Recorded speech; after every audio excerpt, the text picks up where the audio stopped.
kwa kanisa na kwa vitongoji ambapo sauti ya kanisa inaweza kuwafikia. Najua watu wako alert, wameamuka, wanasikiza hii ujumbe.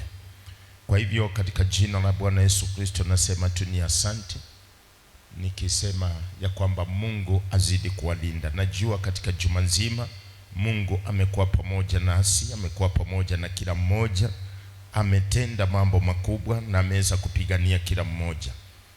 Katika jina la Bwana Yesu Kristo, mahali popote ulipo, nataka tukapate kumheshimu Mungu kwa kusimama, hata kama uko kwa nyumba yako, uko kwa njia. Katika jina la Bwana Yesu Kristo, unasikiza na simu yako kwa mtandao, wakati uko kwa TV yako, nataka tusimame tukaweze kumheshimu Mungu kwa maombi. Mwenyezi Mungu, Mungu wa Ibrahimu, Isaka na Yakobo, tunakushukuru kwa neema na kibali ambao umeweza kuachilia katika siku ya leo, asubuhi ya leo. Baba, katika jina la Bwana Yesu Kristo, naomba tumsamaha wa dhambi zetu, maana kila wakati tumekuwa wakosaji, marafiki zetu wamekuwa wakosaji, ndugu zetu wamekuwa wakosaji, watu ambao tunahusika nao wamekuwa wakosaji. Mwenyezi Mungu, na hii lawama inageuka, tunajumulishwa kwa pamoja kwa sababu tumehusika na wakosaji.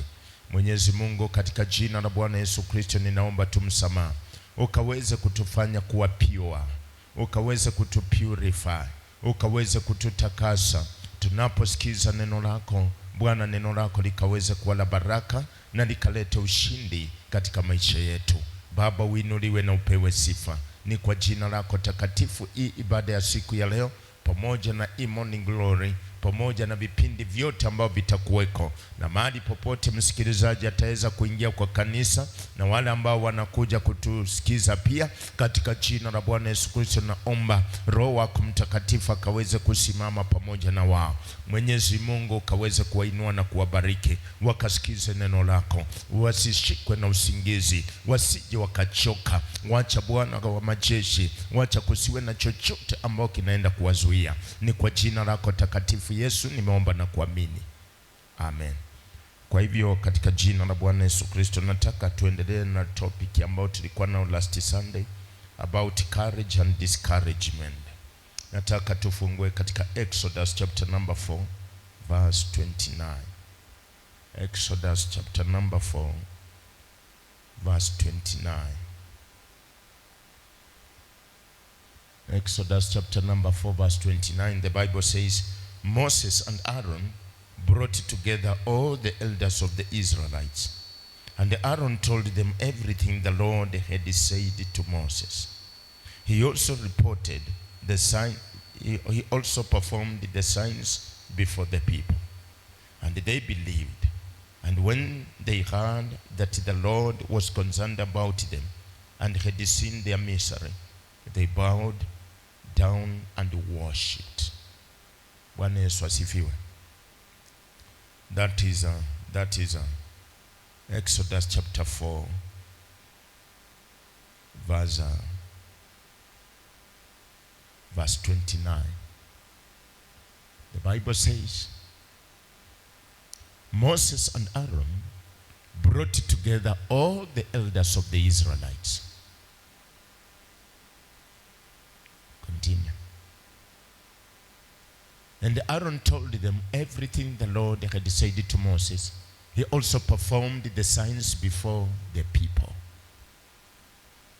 And they believed. And when they heard that the Lord was concerned about them and had seen their misery, they bowed down and worshipped. Endelea. Chapter 5. Afterwards, Moses and Aaron went to Pharaoh and said, This is what the Lord, the God of Israel, says. Let my people go, so that they may hold a festival to me in the wilderness. Pharaoh said, Who is the Lord, that I should obey him and let Israel go? I do not know the Lord, and I will not let Israel go. Then they said, The God of the Hebrews has met with us.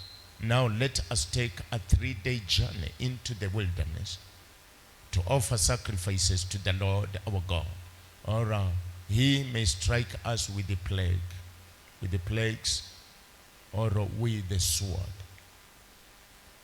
But the king of Egypt said, Moses and Aaron, why are you taking the people away from their labor? Get back to your work.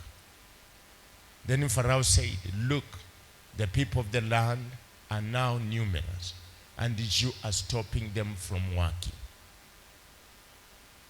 That same day, Pharaoh gave this order to the slave drivers and overseers in charge of the people. You are no longer to supply the people with the straw for making bricks. Let them go and gather their own straw. But require them to make the same number of bricks as before. Don't reduce the quota. They are lazy. That is why they are crying out, let us go and sacrifice to our God. Make the work harder for the people so that they keep working and pay no attention to lies. Then the slave drivers and the overseers went out and said to the people, this is what Pharaoh says, I will not give you any more straw. Go and get your own straw wherever you can find it, but your work will not be reduced at all.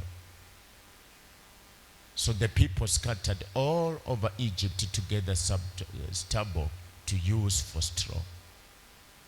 The slave drivers kept pressing them, saying, complete the work required of you for each day, just as when you had straw. And Pharaoh's slave drivers beat the Israelites overseers they had appointed, demanding, why haven't you met your quota of bricks yesterday or today as before? Then the Israelites overseers went and appealed to Pharaoh, why have you treated your servants this way? Your servants are given no straw, yet we are told make bricks. Your servants are being beaten, but the fault is with your own people. Pharaoh said, lazy, that's what you are, lazy. That is why you keep saying, let us go and sacrifice to the Lord. Now get to work. You will not be given any straw. Yet you must produce your full quota of bricks. The Israelites overseers realized, verse 17, as we before we continue, verse 17. Pharaoh said, lazy, that's what you are, lazy. That is why you keep saying, let us go and sacrifice to the Lord. Okay, continue. Verse 19. 19. The Israelites overseers realized they were in trouble when they were told, you are not to reduce the number of bricks required of you for each day. When they left Pharaoh, they found Moses and Aaron waiting to meet them. And they said, may the Lord look on you and judge you. You have made us obnoxious to Pharaoh and his officials, and have put a sword in their hand to kill us. Moses returned to the Lord and said, why, Lord? Why have you brought trouble on these people? Is this why you send me? Ever since I went to Pharaoh to speak in your name, he has brought trouble on these people, and you have not rescued your people at all. Then the Lord said to Moses, now you will see what I will do to Pharaoh. Because of my mighty hand, he will let them go. Because of my mighty hand, he will drive them out of his country. Okay. God also said to Moses, I am the Lord. I appeared to Abraham, to Isaac, and to Jacob as God Almighty. But by my name, the Lord, I did not make myself fully known to them. I also established my covenant with them to give them the land of Canaan, where they resided as foreigners. Moreover, I have heard the groaning of the Israelites, whom the Egyptians are enslaving, and I have remembered my covenant. Therefore say to the Israelites, I am the Lord, and I will bring you out from under the yoke of the Egyptians. I will free you from being slaves to them, and I will redeem you with an outstretched arm and with the mighty axe of judgment. I will take you as my own people, and I will be your God. Then you will know that I am the Lord your God, who brought you out from under the yoke of the Egyptians.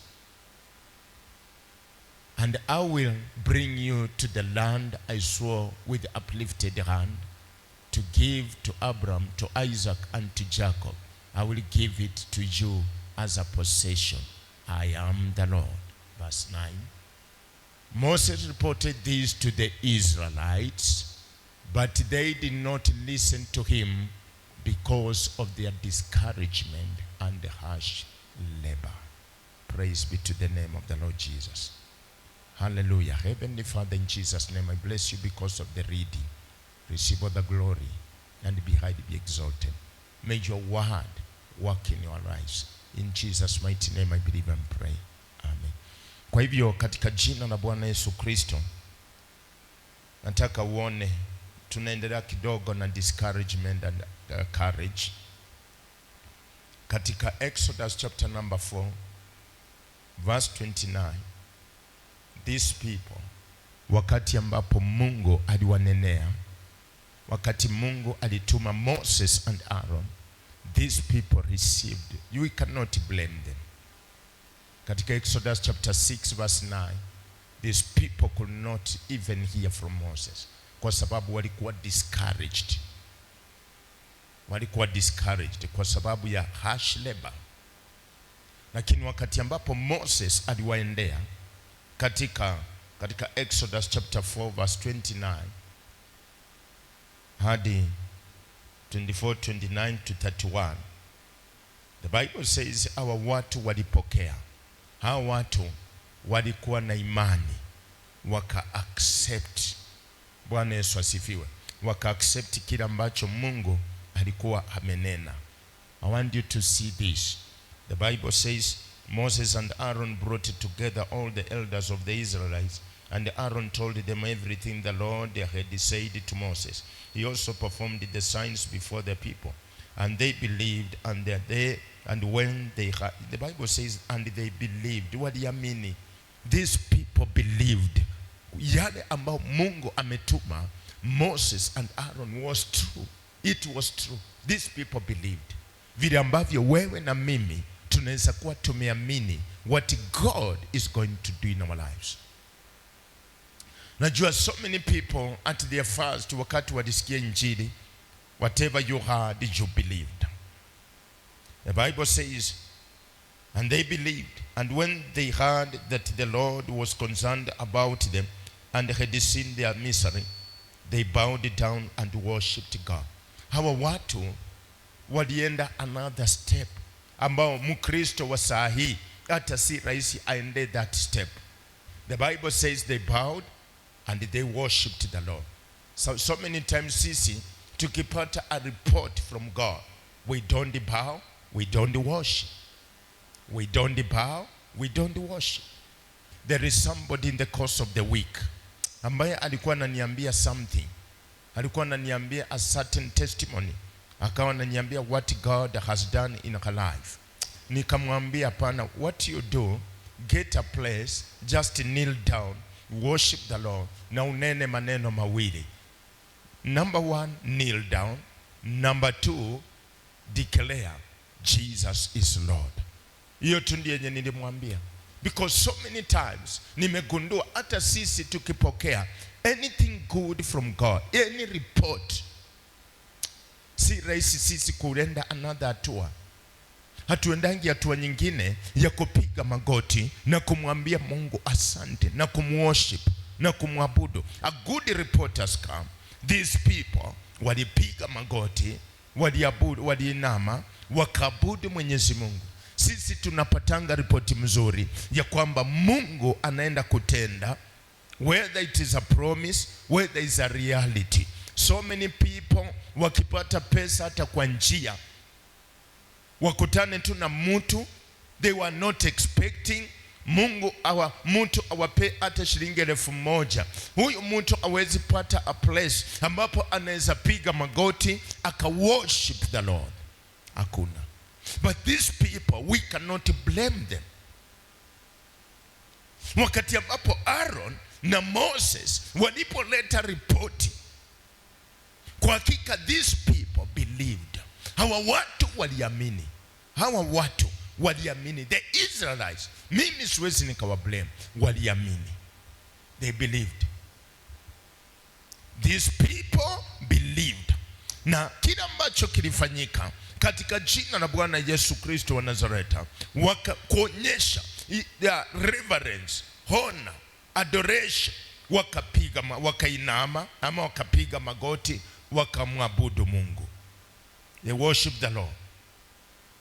Sababu they have received it. These people hatuwezi tukakuwa compared na wao, because they have heard the word of God has come to them, na wamesikia kutoka kwa Moses na Aaron.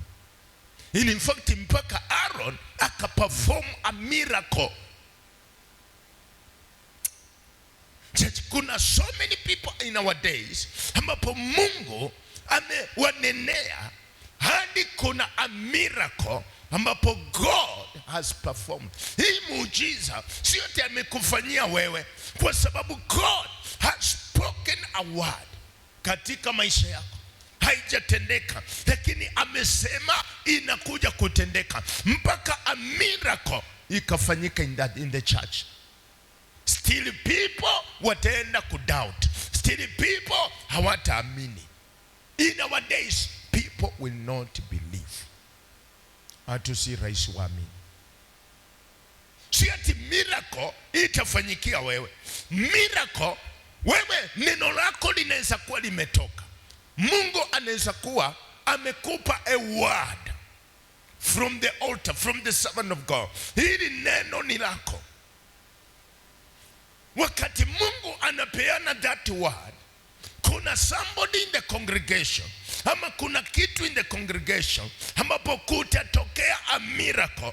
Hii miracle hata kama ifanyiki kwako, inafanyika kwa Omusali, inafanyika kwa Wilson. Hii miracle isi ati uende uone tu, ina affirm, inatilia mkazo kile ambacho kimetolewa as a prophecy kwa maisha yako. So the Bible says hawa watu waliamini. Don't blame Israelites. Ati walikuwa stiff necked, walikuwa wagumu, no. Waliamini. Na wakati ambapo Moses akakutana nao, bado hajakutana na Farao. Ndipo baadaye akaenda kwa Farao. Farao na yeye akasema, sasa hiyo ndio iko. Sasa mtafanya kazi. Watu walipoona hii, ikaleta discouragement. Hata kila ambacho walikuwa wameamini wakaanza kukiondoa. Ile chenye walisikia katika maisha yao at first kikaanza kutoka. Tunapofika katika Exodus chapter 6 verse 9, maandiko inasema ya kwamba already watu wamesha abort. Watu wamekuwa discouraged. It is as if hii discouragement imetokea. It is as if kile ambacho Mungu alinena hakitatendeka, na discouragement ikatokea. You cannot blame them. God has promised these people. Hawa watu wakaamini, they believed. But hapa katikati mateso ikatokea. Wakati Moses waliendea Farao, wakaambia Farao wachilie wana wa Israeli waende. Hapa katikati challenges zilitokea, kwa maana Farao wakati alisikia, ikawa ya kwamba hawa watu wafanye kazi, na ikawa ya kwamba watu watafanya kazi, na kiboko kikatoka, maisha magumu ikaanza, watu wakawa discouraged, ikawa ya kwamba ni kama kwamba Mungu hatatenda vile ambavyo aliwaahidi. Ikawa it is as if Mungu hatatenda jinsi ambavyo alikuwa ameahidi.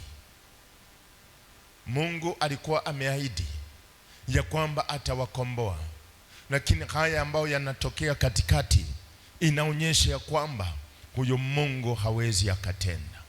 Hawa watu waka give up, hawa watu wakabeba mikono, wakasema no, this thing will not work, hata tuwezi amini tena. Bwana Yesu asifiwe. Can you clap for the Lord Jesus?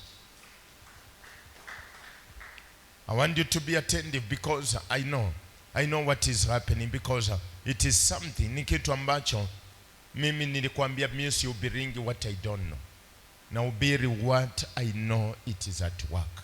Na mimi nimekuwa nikipitia so many challenges, nikileta ujumbe kama huu, I know why, na najua what is happening. That's why nataka uwe attentive.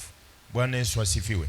So maandiko inasema ya kwamba wakati ambapo Musa alirudi kwa wao, hao watu wakamwambia Musa, Mungu awaone tu yale ambao umetufanyia. These people wamefika mahali wamekuwa discouraged. Wamekuwa discouraged kwa nini? Kwa sababu Moses wameenda kwa Farao, na Farao nao ameinua kiwango cha mateso kwao mpaka wame give up. Wamekuwa discouraged. Now this discouragement, katika jina la Bwana Yesu Kristo wa Nazareta, this discouragement ikawafanya next time wakaona kuamini ya watu ni ngumu. I'm talking about discouragement. Yani discouragement iko na courage. Wakati tunakuwa katika Exodus chapter 4, hawa watu wako na courage. Hii familia iko na courage. Huyu mshirika ambaye amekuja kanisani ako na courage. Yeye ameamini ya kwamba anaenda atashiriki katika kanisa hili, atapenda Mungu. Watu wanapookoka, watu wanapopeana maisha yao kwa Kristo, wanakuanga na imani. Watu hawa huwa wameamini. They have believed. Na wakaona kwamba let us go to church, kwa sababu they have believed. Mpaka a miracle ikafanyika. How many people have we seen? Mungu anawaendea. Hata tu sisi Mungu anatutuma into a house of somebody, kwa nyumba ya mtu, kwa maisha ya mtu. This person, tunanena the word of God, tunampea assurance, tunamwambia God is going to bless him, mpaka kuna kuwa na a miracle in his life, mpaka atashuhudia, nimeona hii ikitendeka, nimekuwa mgonjwa, nimepona. Wakati ambapo tulikutana na yeye, Mungu kama ametutuma kwake with the word, hawa watu wanashikanga imani. Wengine wanaabudu Mungu kama vile Israel walivyoabudu Mungu wakati Moses waliwapelekea report. Remember your first encounter, ile mara yako ya kwanza ya commit watumishi wa Mungu in your life. The miracle ambayo ulishuhudia ilikuwa ya kuafahamu kile ambacho Bwana anatenda. The miracle ambayo Moses walifanya, it had nothing to do with these people. Hii haikuwa muujiza wa uponyaji.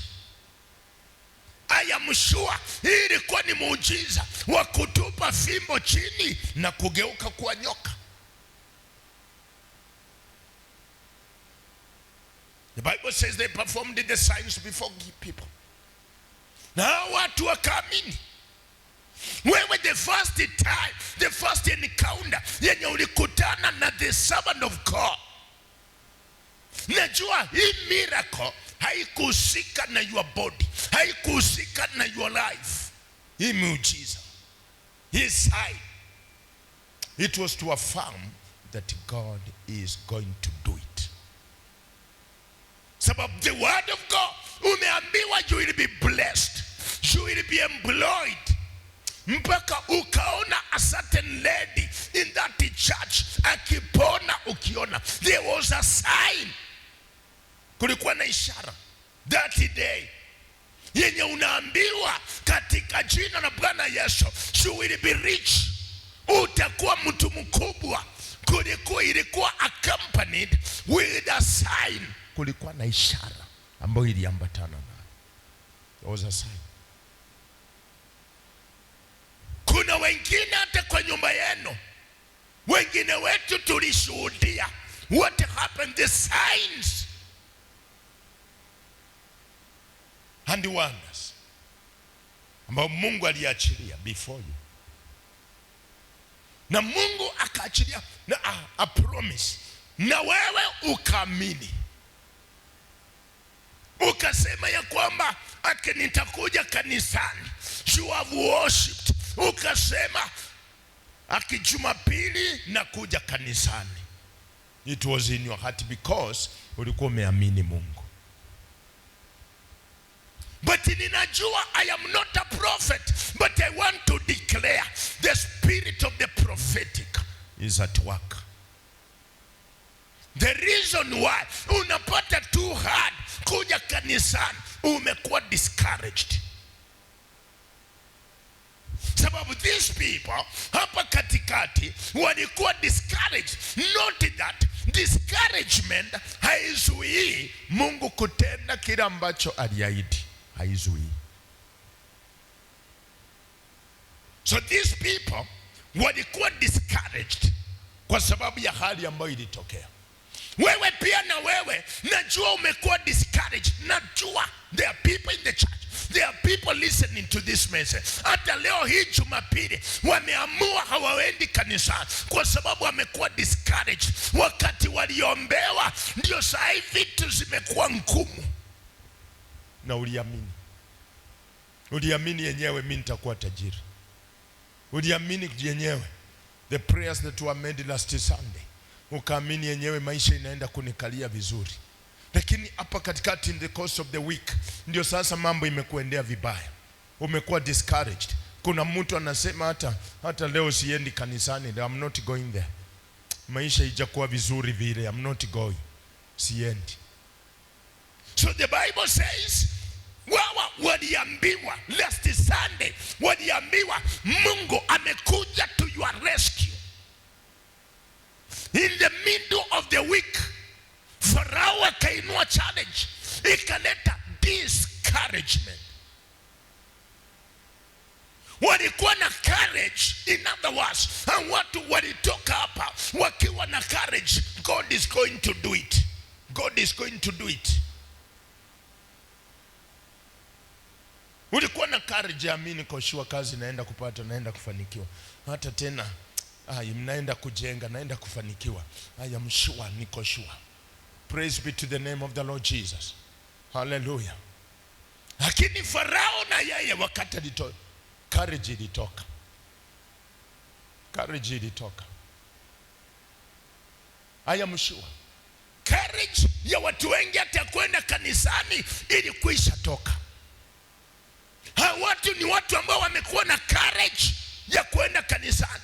Kuwe na fare, kukose fare, hawa watu walikuwa na courage ya kusema pana. But I know the reason why hawezi kuja kanisani. Unajibishana, unajiita mkutano, unasema niende nisiende. Hapa katikati kuna discouragement. Kuna mtu amekuletea discouragement. Kuna kitu imefanyika imeleta discouragement. Umekata tamaa, umechoka. Unasema tena haisioni. So your courage, church, kuna vitu ambazo zinawafanyikia ni vitu za kutoa courage. So in other words, why can't you praise on? Kama uliamini Mungu mpaka assign that day, kuna ishara ambayo ilikuwa company. Mbona usiamini Mungu? Alisema nitaokoa familia yako. Mungu alisema hii familia nitaiokoa. Na usifikirie mtu kuokolewa ni rahisi vile. It is not easy. So hata Mungu atakuwa amepambana. Kukutoa kwa nyoka, don't think it is easy. Kukutoa kwa shida, don't think it is easy. Huyu ni Mungu ambaye inafaa upigie tu makofi kwa sababu he will have done it. Don't think it is easy. Hata wewe mwenyewe huwezi jitoa. Hata ujui penye umerogewa, lakini Mungu anajua. He knows. Hizi shida Mungu kukuondolea, hata wewe hauwezi. Wewe si rahisi. Wewe mwenyewe si umeshindwa. Mama yako si ameshindwa. Baba yako si ameshindwa. Nani ambaye ataokoa kizazi cha Israeli? Who? Nani? Nani ambaye ataokoa? Who will save these people? Nani ambaye atakuokoa? No one. Let me tell you, there is no one ambaye anaweza kukuokoa. So ukisikia Mungu ameahidi na kuja kukuokoa, wewe uko na mashida, maadui ni wengi. So mbona usikae tuli usikie Mungu akikuokoa? Ndio kweli at first uliamini yenyewe Mungu anaenda kuokoa familia yangu, na watoto wangu wanaenda kuoleka, wanaenda kuoa, familia yangu inaenda kujijenga. Ukaamini. Lakini kuna kitu kimekuwa discouraging. Mpaka umeona hata kuenda kanisani wacha nikae tu. So hawa Waisraeli walikuwa discouraged. Kuna mambo ambayo yalitendeka hapa katikati, mapigo, shida, matatizo, kunyanyaswa, yani kupata chakula ni ngumu, pesa zikakuwa ngumu. Hawa watu wakawa discouraged, wakaona hakuna haja. Siendi. Wachana kanisa likae, wachana na huyo Mungu akae. Praise be to the name of the Lord Jesus. I'm talking about discouragement. Watu wakishika imani wanakuanga na courage. Wanasema mimi lazima, God will do it. God will do it. Church, this morning nilitaka ni address things to do with the discouragement. Courage yenye ulikuwa nayo ishikilie to the last. God is not a man that he should lie. Kama angekuwa nafanya uongo, the day ile unabii ilitoka juu yako, Mungu hangefanya that sign. Si hata kwa kanisa uliona sign. I'm preaching prophetically. Ulikuwa in that meeting. Yenye Mungu alikuwa nasema I will surely bless. Ulikuwa in that meeting. Yenye Mungu alikuwa nasema I will surely take you out of this problem.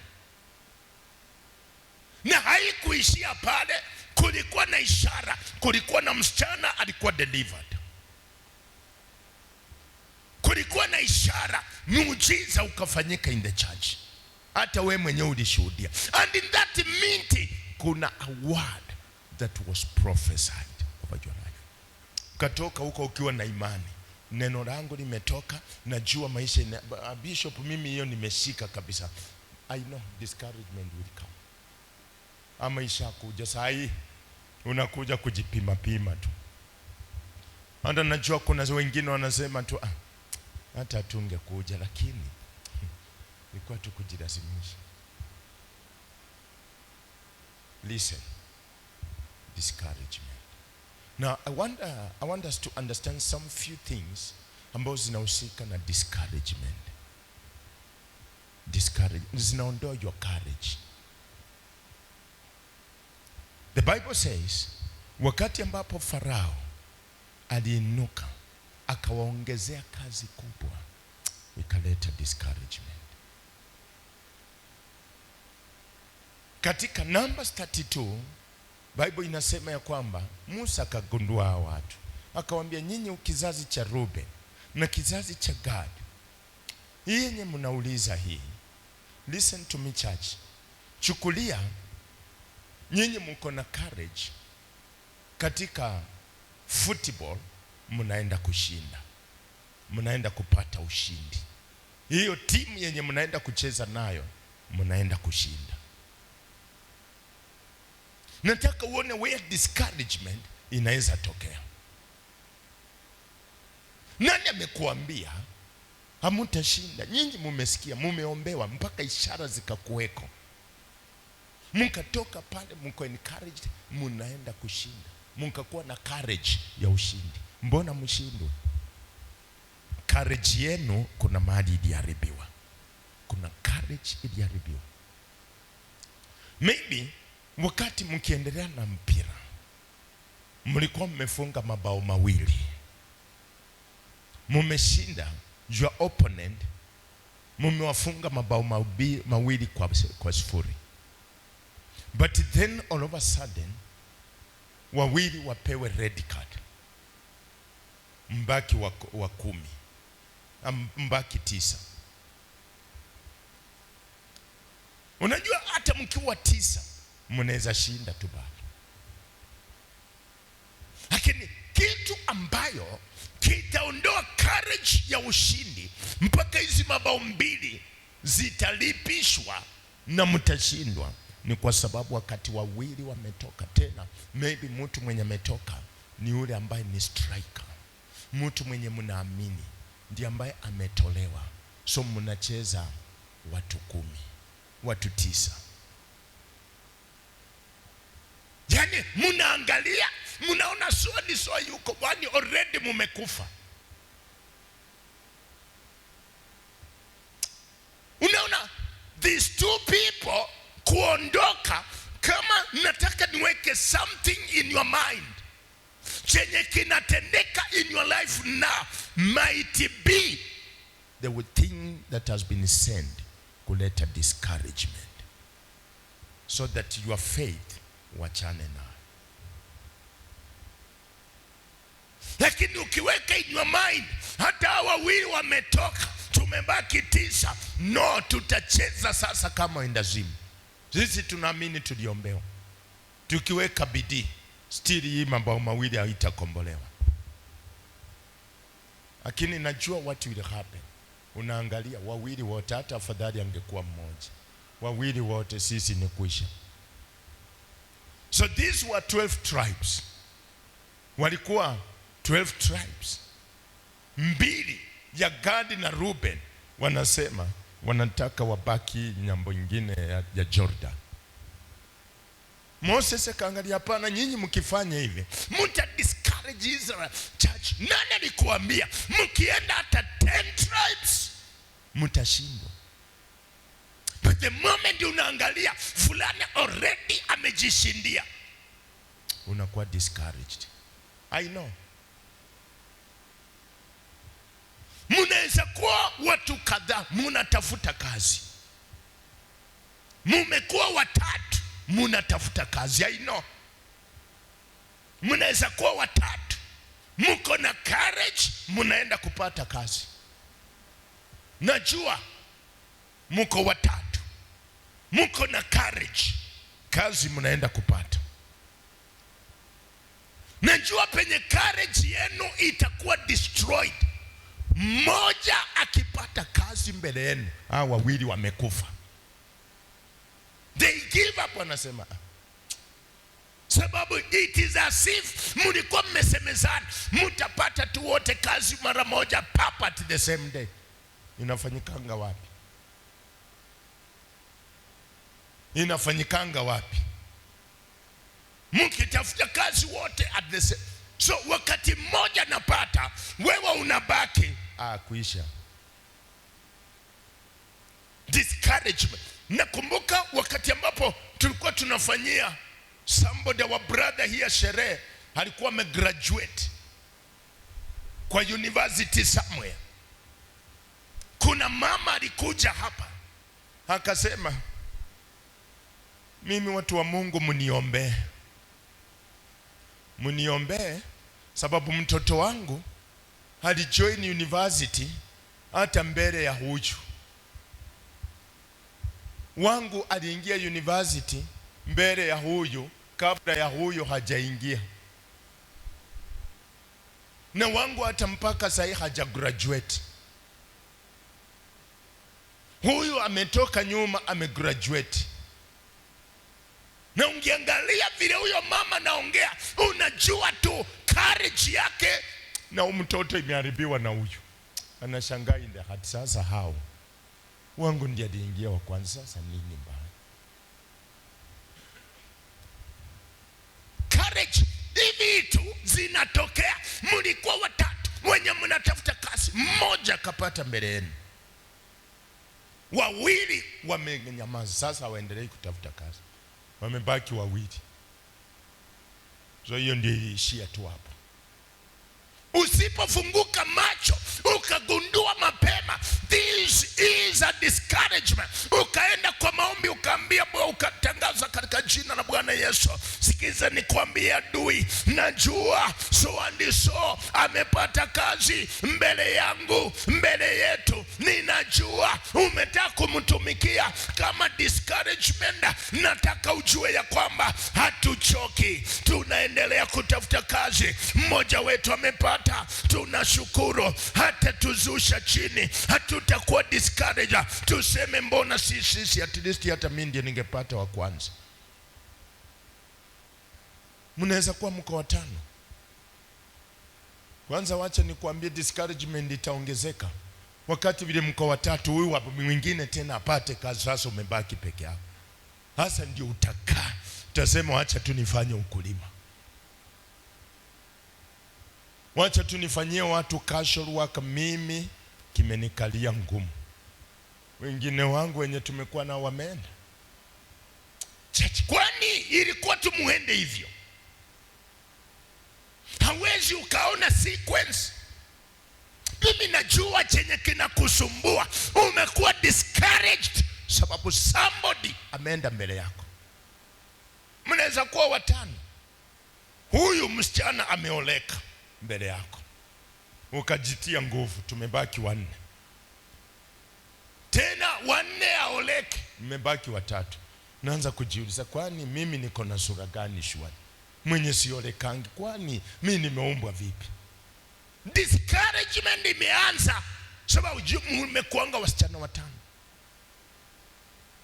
lakini mmoja ameoleka, wa pili ameoleka, we bado uko mkali watatu. So we hata unaanza kujisaidiraini tu. Izasifu mlisikizana, ilikuwa merry go round. Mimi mlifanya betting, mkachukua ile lot, ikakuwa mimi ndio nitaoleka wa kwanza. So kuna watu wana give up, wanakuwa discouraged. Mtu anasema there's no need, kuna haja tena, wacha mimi nitafute nyumba ni rent nikae. Hata mambo ya kuoleka na kuoa hiyo wachana. Hata Bible inasema mbinguni hakuna kuoa na kuoana. Paulo hata naye pia anasema katika 1 Corinthians chapter 7, Paulo anasema hata heri mimi naweza mkae kama mimi, msioe. So there is no need. Bwana Yesu asifiwe. Nini hii maneno inatoka wapi? Hii maneno ya kuondoa courage ya wewe unaweza oleka. Kuna courage yako imeharibiwa somewhere. Courage ukigrow, ulikuwa tu sure mimi ni msichana bonge nitaoleka, msichana bomba nitaoleka, najua vijana watanipenda, watanioa. Uko na ile courage, unaenda kupata kijana. Do you know, wakati watu wana grow, wanajuanga mimi naenda kupata msichana mzuri nitamuoa, nitaenda kupata kijana mzuri nitamuoa, katika ataoleka nitaoleka kwake. So unaendelea hivyo. Hiyo ni courage, utaoleka, it is true. Unaangalia, unapima vile vijana wanakufanyanga kisikisi, unaelewa yenyewe mimi nitaoleka. Lakini courage ya huyu mtu kuoleka itakuja kuharibiwa. That's why Bible inasema Joshua, be strong and courageous. Kuwa strong. Don't allow your courage courage. Sio ati hauna courage. Uko tu na courage ya kuoa, uko na courage ya kuoleka, uko na courage ya kwenda college, uko na courage ya kusoma. Discouragement, wakati ilifika tu mzazi akasema repeat. Repeat kila 7. Discouragement ikatokea. Kaona hata hakuna haja, hata masomo yenyewe ukareduce. Kasema there is no need. Kwani sisi unajua mimi tulifikanga class 7, mimi na my sister mama ya Phyllis. Wote tuliingia sababu mimi nilikuwa chap. Tukaingia class 7 wote wawili. Tena tukaperform vizuri class 7, ikakuwa tuende class yetu wote wawili. Lakini kwa sababu ya financial ikakuwa pana, wacha Violet aende class 8, mimi ni repeat class 7. Sio ati na repeat kupenda, sio ati nimeanguka. Church, that thing inaletanga discouragement. Usipochunga huwezi soma vizuri, una give up. But thank God they accepted. Hii imetokea tu kudiscourage. So najua there are people ambao hata wengine wamekata tamaa kuenda kanisa, wamesema sisi hatuoni. Courage yao yenye walianza nayo, Bible inasema kwa Galatians chapter 3, enyi wa Galatia, nani aliyewaroga? Mlianza kwa roho, mnamaliza kwa mwili. Nani aliyewaroga? Hapa katikati kulikuwa na discouragement. Church, let me tell you, katika Numbers 32, Musa akagutuka, akajua kwamba hao wenye wanataka portion side nyingine wataleta discouragement kwa hawa, wataanza kushindwa. Sasa tumebaki tribe 10, tutapigana na Wakanani tuwashinde. Watu wenye tunasikia ni majitu, sitaogope, heri waendelee kuwa wengi hivi, hii tribe 2 iendelee.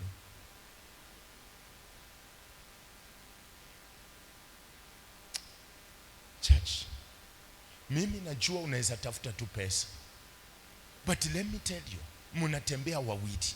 I'm not a prophet, but the spirit of prophecy is around. Mnaweza kuwa wawili. Wewe uko tuna tumaini unaenda kupata pesa, but let me tell you, si ati utakosa kupata. Wewe mwenyewe utajiondoa, wewe mwenyewe utajitoa tu kwa race.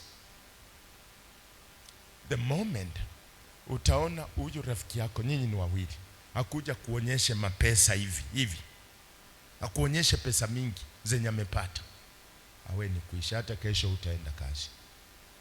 Nasema sisi tunang'ang'ana bure. Bahati ya mwenzio, Mswahili anasema bahati ya mwenzio usiilalie mlango wazi. Ile ilikuwa bahati yake. So si wakati wawe kuacha mlango wazi unasema hata hakuna haja, hata wacha nilale tu, hata hiyo mlango acha tu nisifunge, na mimi niko na nini?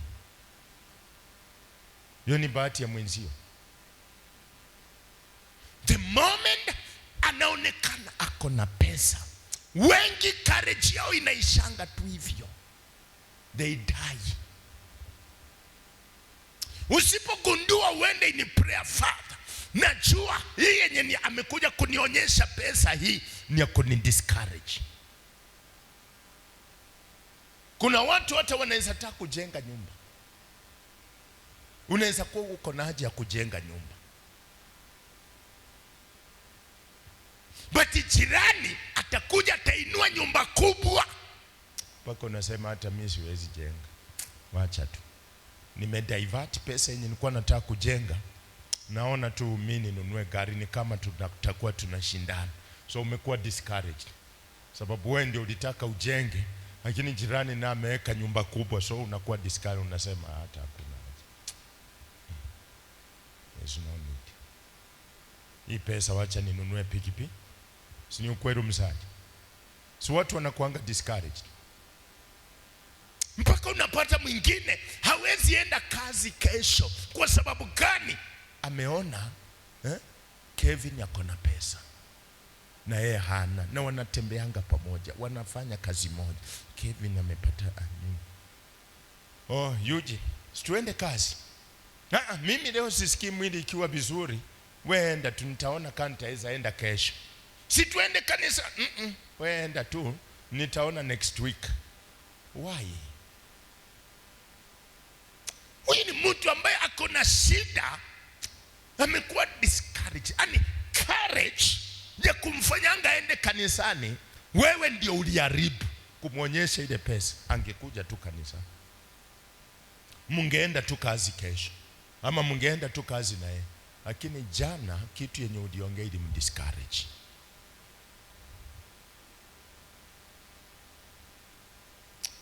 Nimekuwa nikiomba through this message, nikaambia shetani, listen, vitu zenye unaleta in my life kuni discourage. Unaweza pata mtu anaenda tu vizuri, akona courage. Mimi wewe, kuna kitu itatokea hapa katikati yenye inanyimanga courage. Najua kuna watu hapa waliona tu, walijua hapa mahali miracle yao iko, lakini problem yenye uko nayo, mimi sitaki ni kudiscourage. I am not there to bring. That's why ninajifunza nisiwe mtu wa kukudiscourage. Nimeona watu wengi hata kwa church, the moment wanakuja kanisani, wote ni waimbaji, wote wanafanya kazi moja kwa kanisa, wote ni ushers, wote ni viongozi. But the problem, wakati nitasema tu kwa hii kanisa, Pati anajaribu sana kwa hii kanisa, Patrick, God bless you so much, you are really trying. Basi hao wengine ni manyima courage. So utapata kazi ya Jumapili ijayo, bikuwa tu sure hii kazi haifanyiki. Utapata watu Sunday wanakuja saa tano. Why? Ni kwa sababu wamekuwa discouraged.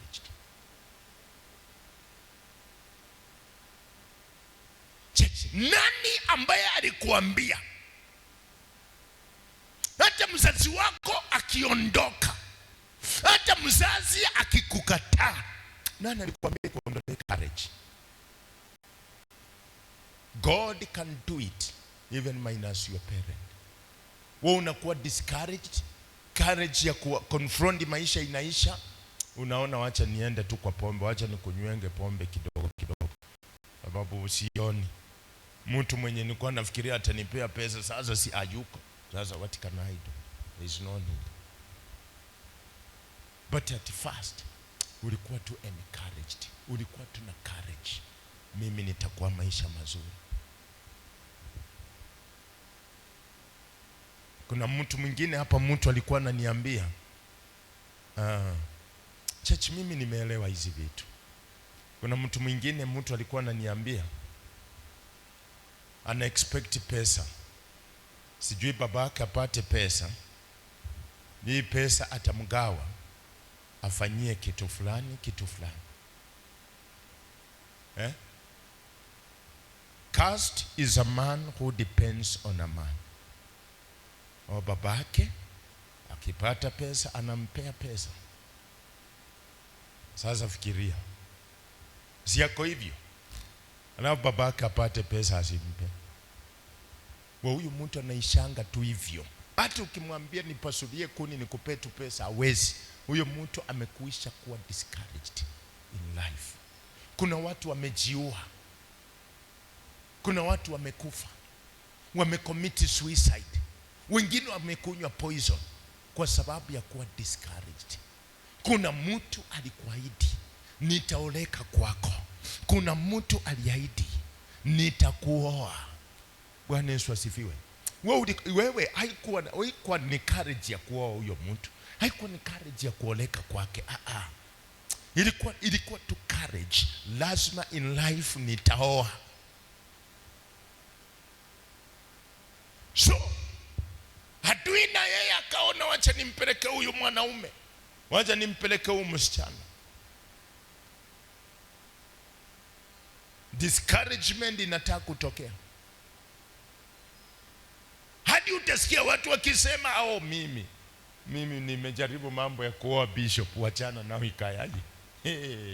Wasichana. Unaona wasichana, hapana.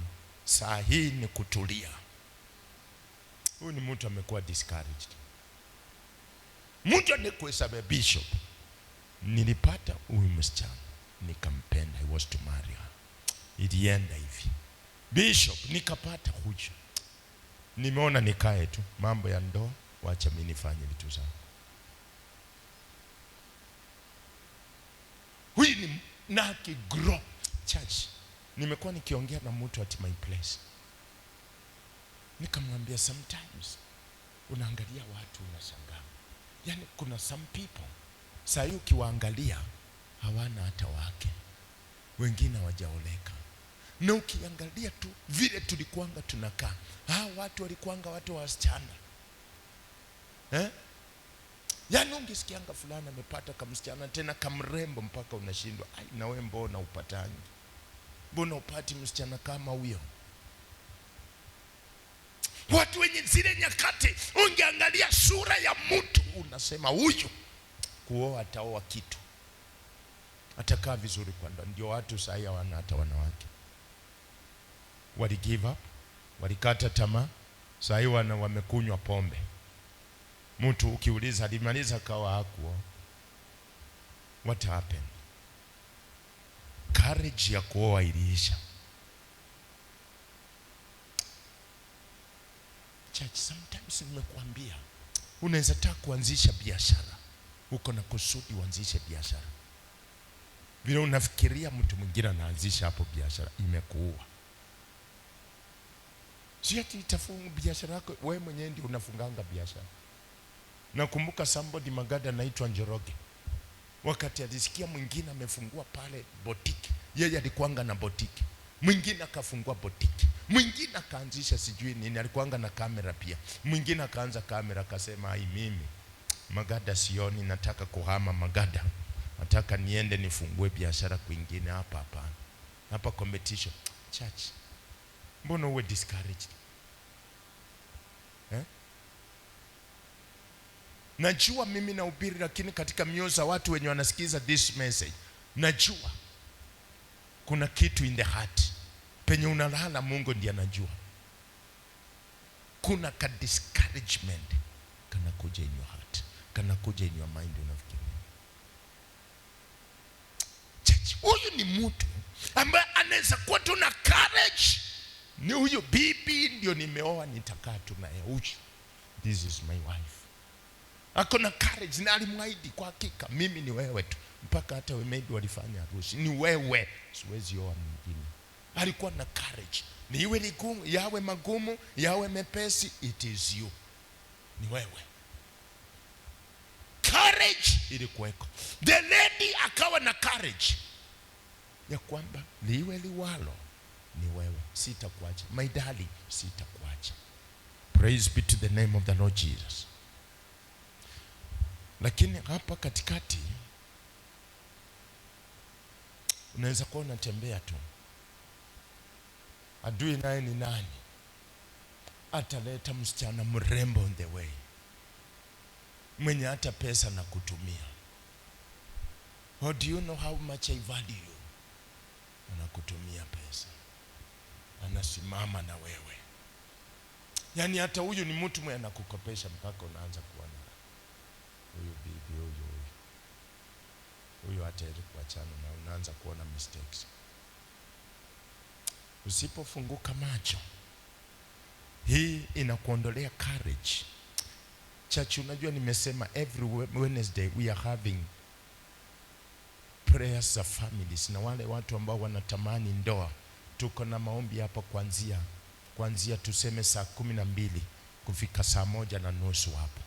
Kama unahisi unataka kuoa ama uko kwa ndoa unataka tuombe, we will pray. Kuna vitu zinaletanga discouragement. Ama wewe umeoa tu bibi yako vizuri tu, uko na courage, tunaenda kuzaa watoto, tunaenda kukua vizuri. Your friend na yeye utaona ameoa msichana na atakuja, bwana mimi unajua mimi niliona siwezi oa Bunyore. Wanyore hapana. Wanyore watu wa msaada.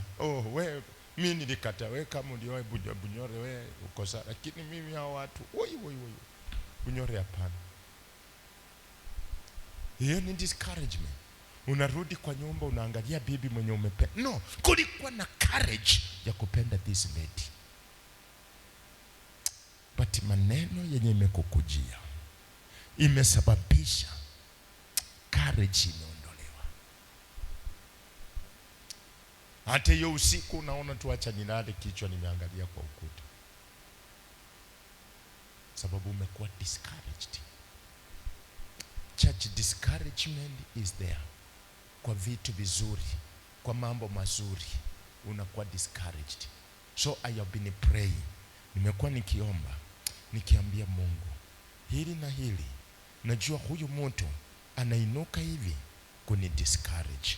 Huyu mtu hii maongezi ilitokea kuni discourage. But God, I'm praising on.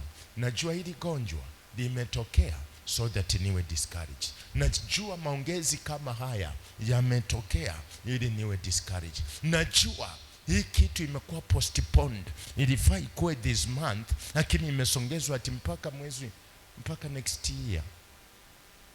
Na sasa tuko kwa mwezi wa 3. Hii proposal imekuwa postponed ati mpaka next year. Hakishwali, mimi muniombee tu, nasikia roho yangu iko vibaya. Hii proposal is for discouragement. The Bible says, Joshua, be strong and courageous. Angalia Jacob, wakati amefanya kazi 7 years kwa sababu ya Rachel. Hii ni kitu ambayo iko ready kuleta discouragement. Church, there are so many things ambazo zimeenda viral in our lives kuleta discouragement. Unaweza kuwa a good servant, unaweza kuwa mtumishi mzuri, unaweza fanya kazi mzuri, but I know up to now umeanza kuwa discouraged. Kuna wakati nimesoma kuhusu church regulations, sijui mbona hii kitu ilinikujia vile iko kitu ingine ikataa kuleta discouragement. Unaona, si mtu ameleta, mimi mwenyewe ndio nimeikutana nayo kwa social media what is supposed to be done. Na walikuwa wanafananisha na Paul Kagame wa Rwanda, vile ambavyo ameban kanisa Rwanda. You see that thing iko ready kuninyima discouragement. But the true worshipers will worship God in truth and in spirit. Yesu akawaambia time is coming, hii makanisa hii hakuna jiwe litabaki juu ya lingine. It is not about a church. Si lazima nikuwe na kanisa. So hata ukikaa pale na discouragement zako, hii church regulation ikitokea, kanisa litaanguka, what for? Kanisa litaanguka, halitakuwa, what for? True worshipers will worship God in truth and in spirit. My courage will continue. In fact, hata zile nyakati za kitamba kukuanga na kanisa, church was in the heart. Mahali penye wangekutana, everywhere, that's where. Hii hainiruhusu, hainizui Eugene. Sasa hii kanisa ikiondolewa Eugene, si ndio iondolewa? Si hata watu wanakujanga kanisani vile wanataka. Eugene, hata umaikuja hapo mchana kweli. Sasa hii kanisa ikiondolewa iangushwe, alafu anze kulia kishwa, unalia nini na ukujangi mchana? Discouragement inatokea wapi? Na hata wewe ni mtu ambaye tukisema Jumapili ijayo tutakuwa na ibada msadi, unasema yeah. Masaka kwa unaonia kuchemkanisa asubuhi yako. This has been our waste. Si ni ukweli msana? So ukisikia tu Jumapili ibada iko unasema ura. Nasa kesho serikali imesema kanisa haliko. Imekuzuia, wewe imekuzuia. Will it bring discouragement? Never. inakuletea discouragement because you don't know. But mimi najua Eugene. So sometimes unakujanga nyumbani tunaombea pale kwa nyumba. Itazuia wewe kunitembelea tuombee hapa. Sasa mbona nika courage yako ikuisha? Naanza kusema sasa ni kuisha. So sasa sisi shida zitatufuata, tulikuwa tunapata msaada pale. Hata sasa na ubiri tunamaliza tunaenda, nitakuombea. Sikuombe, tunamaliza nyinyi mkipanda pikipiki mkienda. Umekuja tu kusikiza neno. Of which hata ukija pale kwangu still you will hear the word. Praise be to the name of the Lord Jesus. Church, there are things ambazo zinafanyika zinanyima watu courage ya kuenda kanisani, ya kujenga, ya kuoa. Mimi najua si ati uko bure. Kuna kitu ungefanya. But nimekuja kukuambia kuna mtu alikuletea ripoti. Huyo mtu ndiye alikuletea discouragement. Kuna mtu alikufanyia kitu fulani. Hiyo kitu ndio ilileta discouragement, ndio ukawachana na hiyo kitu. Naweza kuwa tu mchungaji mzuri. Mimi church, watu wameongea about this church, about myself. But you see I still continue. There is that courage. I remember wakati nilitaka kujenga my house yenye najenga saa hii. Hiyo nyumba ningeijenga 2023 kuanzia mwezi wa 6 hapo nyuma. That's when I was to begin that building. My wife tukaa tumesikizana, akakuwako na some cash. Ikawa hii pesa naenda kufanya hii na hii. Tukasikizana msadi. So later on nikagundua hata bibi pesa yenyewe hana. Ashatumia. Unajua nilikuwa na courage mpaka nimeleta material ya kuanza unaona Yuji? Sababu niko na plani na my wife. Then all of a sudden nikapata pesa ametumia. Nilibeba mikono kasema tena sijengi. I am discouraged. Actually, unaona vile discouragement inakuja. Sio ati ungeshindwa, ungejenga by yourself. That's why there are things don't listen to people.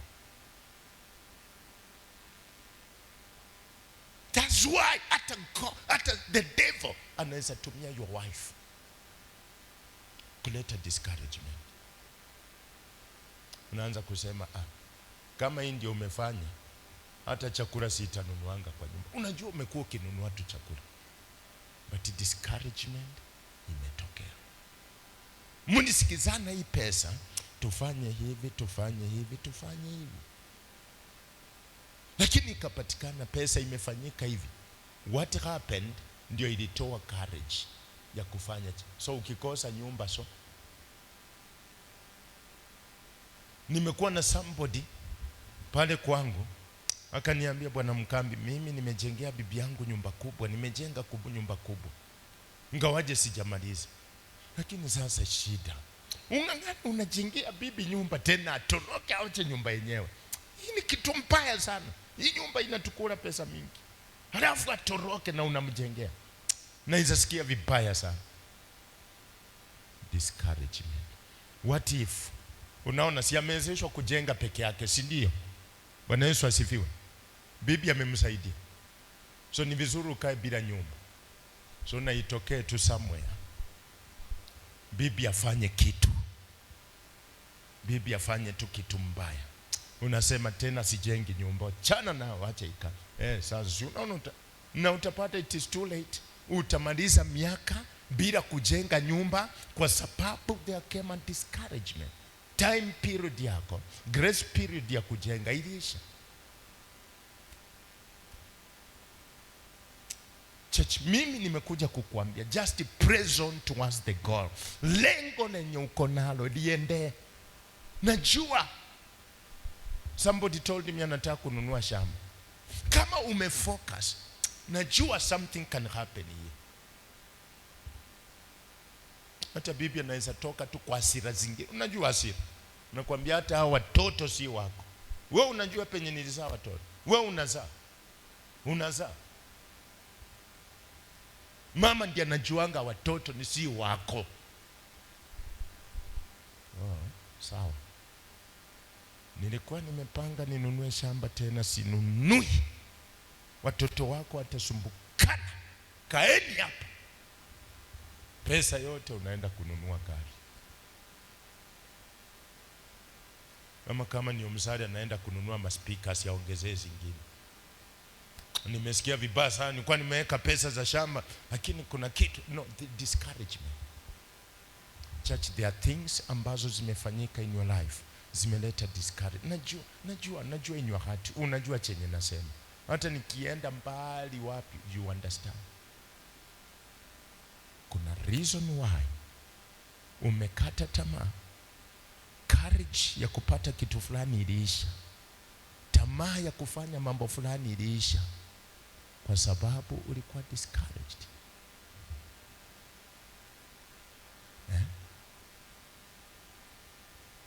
There are people who are being discouraged. Hata ulikujanga kanisani mapema lakini ulikuwa discouraged. Sometimes wakati nimekuwa nikiomba, I fear, sababu sitaki kudiscourage watu. Unafanya kazi mzuri, lakini the moment nitakomendi tu hivi, hata utakuja tuseme wacha wakae. Leo wacha wakae kwa bila mimi. Nione watafanya aje.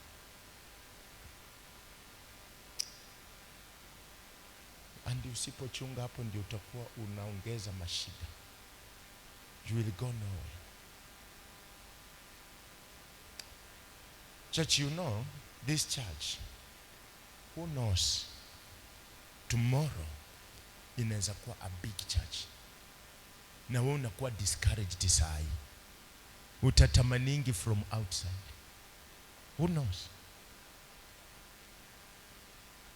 Nimeona watu kwa sababu ya kamaongezi kidogo mtu anakuwa discouraged, kesho hata hawezi cheza keyboard.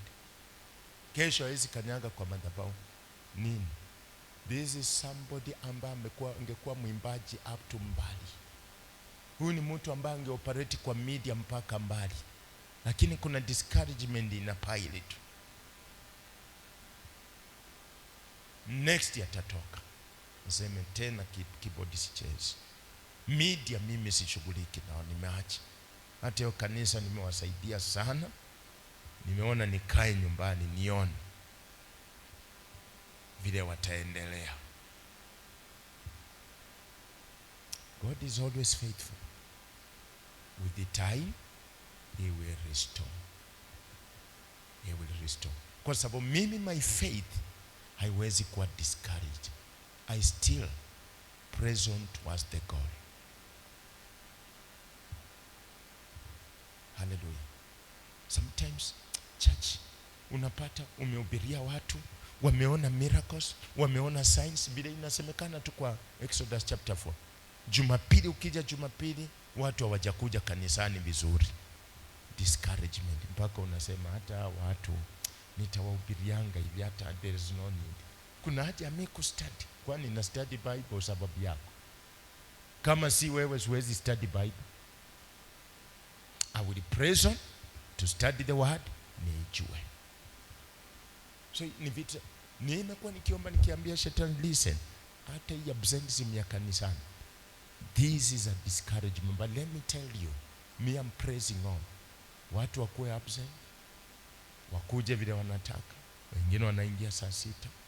In the name of the Lord Jesus, I would continue. You cannot discourage me. Nataka tusimame, nataka somebody aende mbele za Bwana. Nataka uangalie nini ambacho kinafanyika. Mimi nimekuletea tu a revelation. Want us to stand. Nataka nimekuletea tu revelation. Wewe mwenyewe angalia, what is this that is happening ambayo inakuletea discouragement, ndio umekuwa discouraged. Yani this is something ambayo imekuwa positioned. Mpaka Jumapili useme sitaenda kwa hiyo kanisa.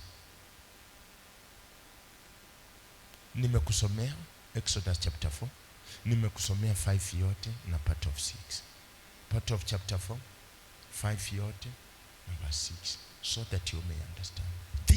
These are not my words. Ninataka kuangalia nini ambao kinafanyika. Nani huyu alikuonyesha tu pesa mpaka ukawa discouraged? Ni maneno gani hii ambao umesikia tu yamefanyika mpaka ukakuwa discouraged? Ichabod wakati alizaliwa, yani wakati ambapo huyu mwanamke aliposikia Phineas na hao wengine na Eli wamekufa, labor pain ilishuka immediately na akazaa, naye mwenye akakufa. Before she died, akasema, akaita mtoto Ichabod, the glory of God has departed. Yani give up, akakuwa discouraged. Sasa there is no need. Kuna haja gani ya kuenda kanisani? Kuna haja gani? Sioni kanisa kesho linapitia challenge. Umesikia radio, umesikia, ulikuwa kwa TV. Kanisa sasa mapastors watakuwa na shida. So these are things ambazo zimekuwa positioned to bring discouragement. Nimekuwa nikiomba church, nikiambia shetani, listen to me, hata hii absenteeism ni ya kuni discourage. Hii watu vile wana behave ni kuni discourage. Hii maneno, kuna kitu ambacho kinaenda kufanyika, so and so anaongea hivi so that niwe discouraged. But let me tell you, Satan nina address issue ya kwamba haiwezi leta discouragement. Mimi ninaendelea, niko na courage licha ya kwamba wanaongea, haiwezi kani discourage. Sanballat, Tobias wakakuja discourage Waisraeli wakijenga kitu yenye unafanya. Mwingine anakuja na kuambia, kwa hiyo kanisa hata uimbe hautaenda mbali, na huyo pastor hawezi akakupea kitu. Unaimba tu hapo bure, unacheza keyboard bure. Nyinyi hapo ni hasara yenye mnaenda tu, unapoteza muda wako hapo, inaleta discouragement. So what? Hii ni kitu inafanyikanga Jumapili peke yake. Siku 6 ninafanya chochote. So Jumapili tu yenye naenda kanisa, nihubiri, nionia, nicheze keyboard, nishughulike kwa media, hiyo tu. Jumapili peke yake, siku zingine sisumbuliwe. Hiyo kanisa hata ukiimba hauendi mbali, hata hiyo kanisa haina penye inawapeleka. It is for my pleasure nikiimba. So iwezi leta discouragement. Ulikuwa na courage, unaweza imba, kanisa likaja. Wewe mwimbaji, wewe ndio unaweza fanya watu wakuje kanisani. Wewe mtu wa media, wewe ndio unaweza improve sasa kanisa likasimama kwa sababu ya ujuzi wa media. Na mwingine anakuambia hiyo kanisa hata ukifanya media hamwendi mahali. Analeta discouragement yenye unaangalia si wewe ndio unafanya media. Kupitia kwa media wewe ndio unafanya kanisa linaenda mbali, linaenda mahali. Mwingine anakuja na kuambia ni bure. Unajua haina pali penye inaenda. Hapo una waste. Haina mbali. Sasa hii media inasaidia. Sasa mtu anakuambia, so hata wewe unafanya kazi bure, hata ucheze kinanda, hata uimbe, hiyo kanisa iendi mbali. Kwani uimbaji wako watu hawezi wakasikia wakasema bwana. Kuna juzi mwingine alikuja pale kwangu akaniambia, mkambi, leo muliimba smart sana, muliimba smart, niliwasikia. Waimbaji na umewatrain tena, wacheza kinanda walicheza smart. Somebody came at my place na akaniambia hivi. Lakini mtu mwingine anakuja na discouraging words. Mnajua muendi mbali. Hiyo kanisa hamuendi mbali. No, huyo mwimbaji mwenye una discourage. Mbona ukaendea mwimbaji? Mbona uwezi endea tu mshirika? Mbona unaendea pastor? Wanakutana na pastors, wanawaambia kuhusu this church so that wakuwe discouraged. Wanakosa focus. Paka mtu anakuja kanisani na kupima tu. Anajua niliambiwa kuhusu hii kanisa, sina mahali penye naenda. Hata nikiwa pastor, hata nikiwa kiongozi, there is nowhere. Siweka hata tamaa. Wewe wacha. Na ukienda hata kwa kanisa lake mtasumbuana. Hauwezi follow. Enda basi mwambie nakuja kwa kanisa lako. Enda. Church discouragement. Nini ambayo imekudiscourage? Nini ambayo imekudiscourage kama Waisraeli mpaka unaona hii ndoa hata ivunjike tu? Nini ambayo inakudiscourage kama vile Waisraeli? Yani mapigo ziliongezeka, shida ziliongezeka, mpaka Waisraeli hawakutaka kusikiza wakina Musa. Na sasa huyu mtu anasema nini? Huyu anajua shida yenye tumepitia kutengeneza matofali kweli. Huyu mtu akokie. Chachi, watu wanaweza kufanyia madharau, watu wanaweza kukutesa so that ufike mahali useme hata nimeachana na electronics, so that useme nimeachana na kanisa. But I pray, may you be encouraged. It is my prayer. I want you to rise in prayer. Omba kwa ajili ya hiyo kitu. Tangaza fulani, ulikuja kwangu na pesa, najua haukuwa wewe, ulikuwa unakuja na discouragement. Najua hii ripoti ilinifikia, shetani nimegundua. Address every report. Address. Usipo address shetani hata kusikia. Ambia adui, mimi have been praying na niliomba around 1 hour full stop, nikiombea kuhusu discouragement penye inatokea, vitu zenye zilifanyika, vitu zenye mimi ningekuwa nilijenga nyumba kitambo, lakini kitu yenye ilizuia kujenga nyumba ilikuwa discouragement. Challenges zenye nilipitia nikawa discouraged. Kaona sasa hata najengea kina nani? Sasa hii singekuwa na struggle. Sanballat na Tobias wakakuja wakasema, sasa mnafanya vitu gani hizi? Nani alikuja kudiscourage? Tell that situation. Ambia hayo maneno yenye bado unakumbuka kwa masikio yako. Iambia pana, hawezi. Hii maneno tu yenye uliongea, najua ilikuwa na kusudi kunidiscourage, but I am not discouraged. Naendelea mpaka nione something great has happened. Hata nikitoka kwa hili kanisa, nikitoka kwa hilo kanisa, nitakuwa nimeacha an impartation. Usiruhusu kutokanga mahali without an impartation. In the name of the Lord Jesus Christ. Wacha ukifanya kitu iwe too hard kupata replacement. Kini unafanya vitu inakuwa rahisi sana kupata replacement. Angalia Moses, kwa sababu ya Waisraeli kumdiscourage, akagonga mwamba na ilistahili kuiongeleza. Discouragement. Watu wanaweza kufanya mpaka ufanye vitu na hasira. Courage ya upendo inaisha. Tangaza hiyo kitu yenye imekuletea hasira. Itangazie, nimekugundua you are a discouragement. Umekuja kuharibu mipango zangu, nilikuwa nimetaka kujenga. Najua uko hapa, umekuja kuzuia nisijenge. Najua umetokea, magonjwa umetokea. Wewe magonjwa si magonjwa, ni kuni discourage. Mpaka nione hata hakuna haja ya kuendelea kuwa pastor. There is no need. Hii dhambi imetokea mpaka saa hii naona discouragement. I want somebody to continue. Nataka uibishe adui. Bible inasema hata kama dhambi zenu ni nyekundu kama damu, njooni tusemezane. Wacha isilete discouragement. Praise on to us the God. Katika jina la Bwana Yesu Kristo. Haijalishi what has happened. Haijalishi ni nini ambacho adui amefanya. Katika jina la Bwana Yesu Kristo. I want you to praise on. Lazima tuaibisha adui. Watu wa kale walikuanga discouraged. Wakina Daniel wangekuwa discouraged, lakini walikuwa wanajificha, wanasema will continue. Hata kama mfalme amesema hivi, no, this is not a discouragement, nitaenda mbele, I will do the work. Heri niwache tu kusomesha hao watoto, sababu hili neno lenye nimeambiwa kwa watoto, there is no need, I don't care these children. Hata mzazi siwezi mshughulikia kwa sababu nimekuwa discouraged. Hii discouragement leo katika jina la Bwana Yesu Kristo. Umekuwa discouraged, umekuwa discouraged mpaka haujajenga nyumba. Umekuwa discouraged, kufika saa hii ungekuwa umeshajenga.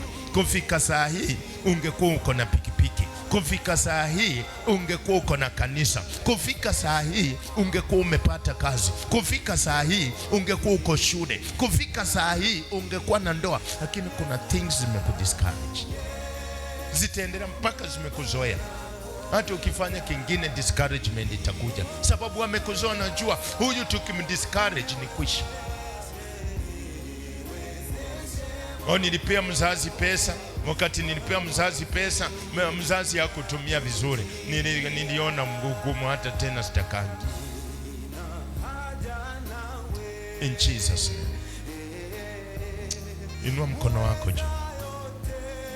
Father, in the name of the Lord Jesus Christ of Nazareth. Baba, ninakutukuza.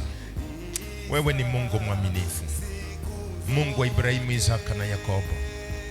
Baba, kila discouragement ambayo imewaondolea courage ya kufanya mambo muhimu kwa maisha, ninatangaza imeshindwa.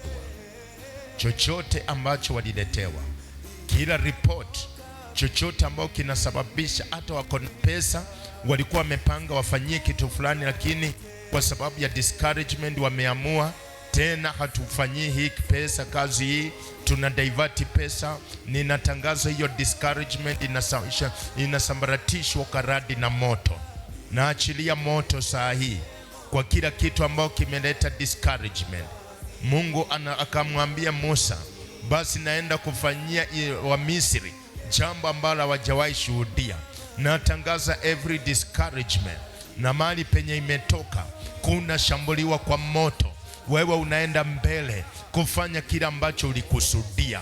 Hakuna discouragement, hakuna chochote ambao kinazuia kama mipango ya Mungu katika maisha yako ati isitimizwe. Ninatangaza unafaulu, unafanikiwa. Ni kwa jina la Bwana Yesu Kristo.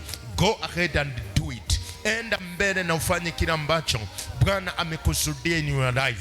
Usisikize mawazo ya watu, usisikize discouragement.